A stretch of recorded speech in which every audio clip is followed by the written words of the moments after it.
இந்த செய்தியை வழங்குபவர்கள் Ravi colours. Kurti, tops, cotton pant, leggings, shawl, kids wears மற்றும் நைட்டிகள், பெண்கள் மற்றும் ஆண்களின் உள்ளாடைகளுக்கு என்றே ஒரு பிரத்யேக showroom. Ravi colours, Raja theatre signal அருகில், நேரு வீதி, புதுச்சேரி. புதுச்சேரி மாற்றுத்திறனாளிகள் அமைப்புகளின் பேரவையினர் உதவித்தொகையை உயர்த்தி வழங்க வேண்டும் என்பன உள்ளிட்ட பல்வேறு கோரிக்கைகள் அடங்கிய மனுவை முதலமைச்சர் ரங்கசாமியிடம் அளித்துள்ளனர்.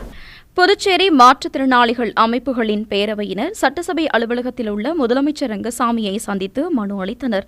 அந்த மனுவில் புதுவை யூனியன் பிரதேசத்தில் சுமார் 30,000க்கும் மேற்பட்ட மாற்றுத்திறனாளி குடும்பங்கள் உள்ளது. அதில் ஊனத்தின் தன்மைக்கேற்ப மாதாந்திர நிதியுதவி வழங்கப்படுகிறது. இந்நிலையில் கடந்த ஆண்டு முதலமைச்சர் வெளியிட்ட அறிவிப்பின்படி மாற்றுத்திறனாளிகளுக்கான உதவித்தொகையை உயர்த்தி வழங்கிட உடனடியாக நடவடிக்கை எடுக்க வேண்டும். மேலும் நமது யூனியன் பிரதேசத்தில் உள்ள சுமார் 1 வயது முதல் 10 வயது வரை 2,500க்கும் மேற்பட்ட அதிக குறைபாடு உள்ள மாற்றுத்திறனாளி குழந்தைகளுக்கு போதுமான பயிற்சிகள் இல்லாததால் வீட்டிலேயே முடங்கி கிடக்கிறார்கள். நமது அண்டை மாநிலமான தமிழகத்தில் கடுமையான ஊனம் பாதித்த குழந்தைகளுக்கு சிறப்பு பயிற்சி அளிக்க மாவட்டம் தோறும் பராமரிப்பு மையங்கள் தொடங்கப்பட்டு பயிற்சி அளிக்கப்பட்டு மறுவாழ்வு அளிக்கப்படுகிறது.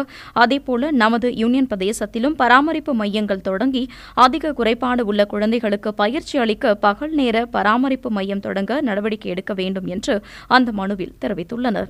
மனுவினை பெற்றுக்கொண்ட முதலமைச்சர் கோரிக்கைகள் மீது உடனடியாக நடவடிக்கை எடுக்கப்படும் என்று உறுதியளித்துள்ளார்.